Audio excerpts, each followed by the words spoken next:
You're not my father? You're right. I'm just the guy who pays the mortgage, owns the lease, and had to change the locks after you turned my home into a nightclub and then committed credit card fraud. You ever have one of those moments where time slows down, like in the movies? That was me. 31. Sitting on the couch, phone lighting up like a damn Christmas tree. As my now ex-girlfriend Megan pounded on the other side of a door I had deliberately deadbolt shut. The knocking had started nearly 30 minutes ago. Frantic, panicked, demanding, but I just sat there, sipping coffee in silence, listening to her unravel on the Ring camera feed while drafting this story.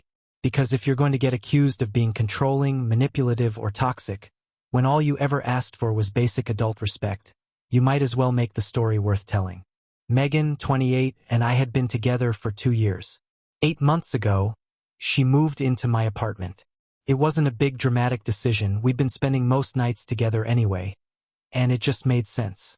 She was tired of her old roommates, tired of their wild parties, tired of the never-ending chaos of shared living. Her words, not mine. She wanted something mature, quiet, grown up, stability. We talked about it before she moved in: bills, boundaries, space, chores, the normal stuff. I even gave her a reduced rent rate, $800 a month, far less than half of what I actually pay on the mortgage. Why? Because I wanted to be fair. Because I believed we were building something real. I even let her furnish half the living room, turned the spare room into her office, and agreed to a chore rotation. The first few months were perfect. Quiet dinners, shared Spotify playlists, grocery shopping together. Then came Tessa. Tessa was one of Megan's old roommates. A party girl through and through, and she'd just gone through a bad breakup. Suddenly Megan was needed. Girls' nights, emergency wine therapy, the occasional sleepover. She came in barefoot, shoes in one hand, purse dangling off the other arm, makeup smudged, hair tangled. Her laugh echoed off the walls as she kicked the door shut. "Where were you?" I asked, still groggy, heart racing. "I was worried." She blinked at me like I was the problem. "God, you sound like my dad." My mouth went dry. "I texted you 5 times. Called you twice. Phone died." "Chill," she said, throwing her purse onto the counter. Except it wasn't dead. I saw it light up, buzzing with notifications. I pointed to it. "Look, I'm not trying to control you," I said carefully. "But living together means basic respect. Just a text to say you're okay. Some idea of when you'll be home. That's not asking a lot." She rolled her eyes so hard I thought she'd pull a muscle. "You're not my father. I don't need a curfew. I'm a grown woman." Isterte here. For a moment, the room went quiet. "I know," I said. That was all. She blinked like she'd expected a fight.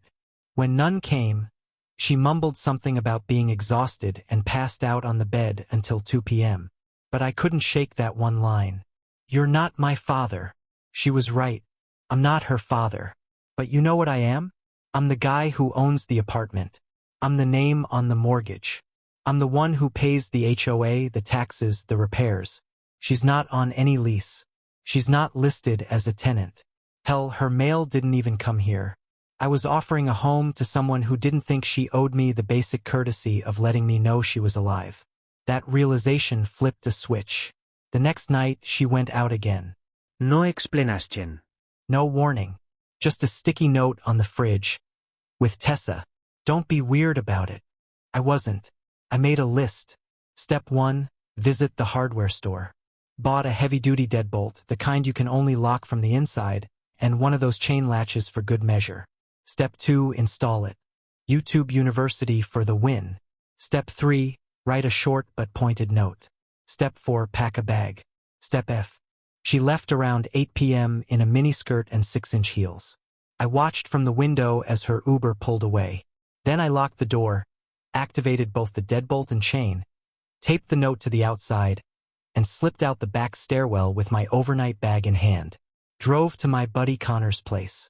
And now here I am, listening to her scream through the front door, watching the Ring feed with a calm I didn't know I had in me. The note said, "Megan, you were right. I'm not your father and you don't need a curfew. But I am your landlord. and I do need a tenant who respects reasonable boundaries. Your belongings will be available for pickup Monday between 2 o'clock and 4 p.m. Text to confirm. The guy who's not your father. It's now 6 a.m. according to my Ring footage, and Megan has cycled through the 5 stages of panic.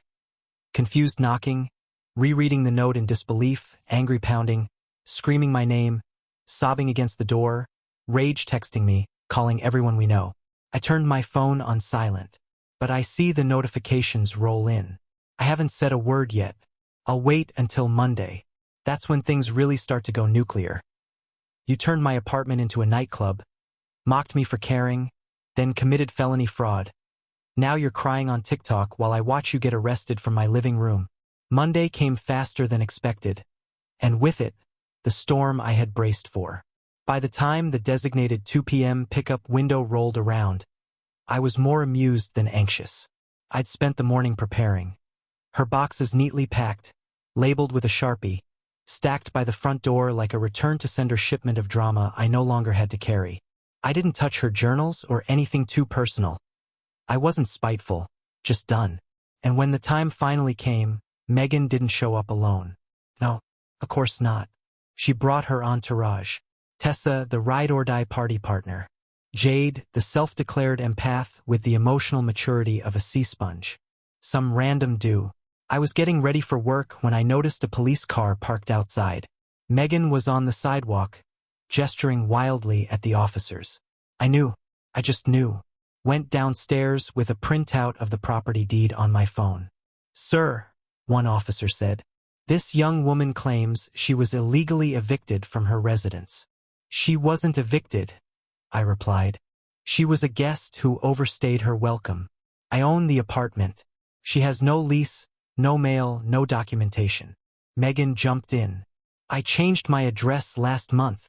The officer frowned. "Last month? You've lived there how long?" 8 months, she said, instantly realizing that was the wrong answer.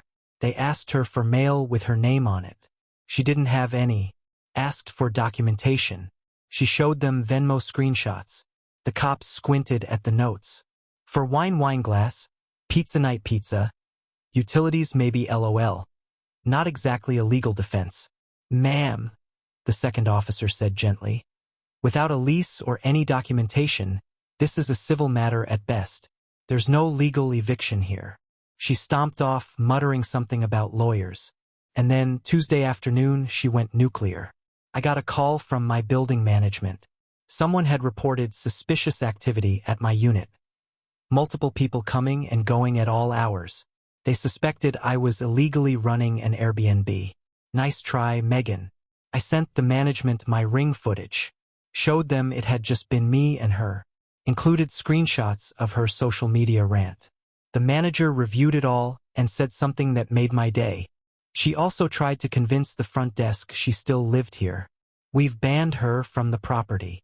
Then Tuesday night, Megan unveiled her masterpiece. A TikTok. POV.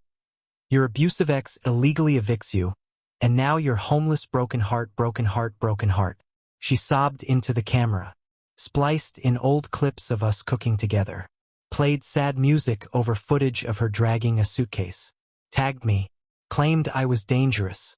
50,000 views overnight. But the comments weren't. Gestured to the boxes. "Her stuff is right here. Already packed." Megan's eyes narrowed. "You went through my things?" "I packed what was obviously yours. Anything questionable is boxed separately for you to sort." "You're welcome." She looked ready to scream. "This is probably illegal. We should call the cops." "Please do," I said, stepping aside. "I'll show them the deed, the lease, the mortgage in my name, and explain how you have no legal proof of residency. Shouldn't take long." That threat died quick. But then Megan pulled what she clearly thought was her ace. "I've been paying rent. I can prove it. You've been contributing to shared expenses. As my girlfriend, not a tenant. No lease." And those Venmo notes saying, "For groceries and pizza night," don't exactly scream rent payments. She went pale. Because that was true. She'd always insisted it felt too transactional to call it rent. Said she wanted us to feel like partners, not roommates. Cute until you try to build a legal argument on emoji-labeled Venmo receipts. Tessa and Jade started whispering. The dude kept loading boxes. And Megan? She cracked. Where am I supposed to go? She whispered. I didn't blink. Not my father. Not my problem. She stared at me, mouth slightly open, like she finally realized this wasn't a bluff. I meant it. I can't believe you're doing this just because I go out, she said, voice trembling. No, I said slowly. I'm doing this because you mocked basic communication, ignored shared boundaries, and made it clear you didn't respect me or the home we lived in. You were right, Megan. You don't need a curfew. But I don't need to house someone who treats me like furniture. They left, boxes in hand. No hacks. No goodbye. Karen's FaceTime went black. I thought that would be the end. Oh, sweet summer child. Tuesday morning. You sound like a guest, not a tenant. So you ignored boundaries, stayed out till dawn, then got mad when he got fed up? Girl. Team landlord. Don't at me. By Wednesday morning, the video was gone. Deleted. Scrubbed. Like it never happened. But the internet remembers. Always. That afternoon, I got a text from an unknown number. This is Thomas Garrett, attorney at law. I represent Miss Megan Walsh regarding her unlawful eviction. Please contact me immediately. I forwarded it to Lauren, my ex from college, now a property lawyer, who had seen Megan's TikTok and reached out earlier. Lauren called me laughing. Tom Garrett? That guy advertises on bus stops. He does car accidents, not housing law. Should I respond? I asked. Nope. I got this. Pro bono. She sent a glorious cease and desist. No lease, no documentation, no tenant rights. Megan was a licensee, and that license had been revoked. Continued harassment would result in a restraining order. 2 hours later, upon review, we will not be pursuing this matter. And then Megan's mother called. Totally different tone. Calm. David, I just learned the full story. Megan said you had a lease, but now I know that's not true.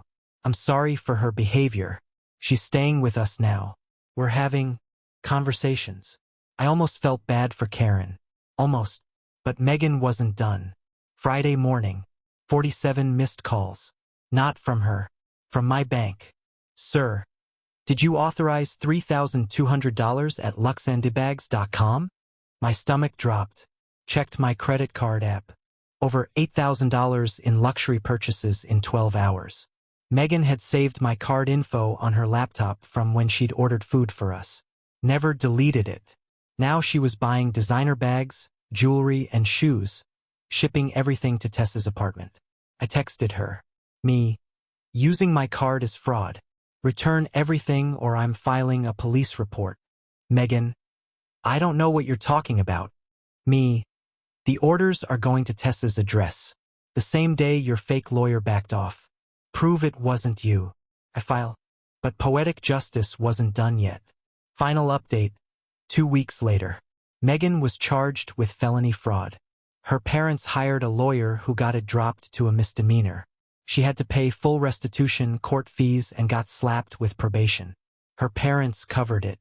But then came the ripple effect. Tessa's landlord kicked Megan out. No anunciaréis d'acceptance. Criminal activity? Grounds for eviction. Megan couch-hopped for a while. Brittany wouldn't let her stay. Jade's boyfriend said absolutely not.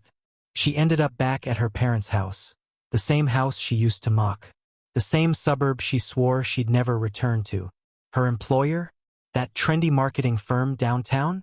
They saw the viral TikTok response, now with her mugshot edited in. It hit 2.3 million views. Her role was changed to data entry. She quit after 3 days. The cherry on top? Ran into Marcus, a guy from our old friend group. Bay man, he said. Sorry about all that with Megan. Crazy stuff. Yeah, I replied. It was a lot. He looked sheepish. I asked her out last month. She told me you'd broken up ages ago. Said she was just crashing with you temporarily.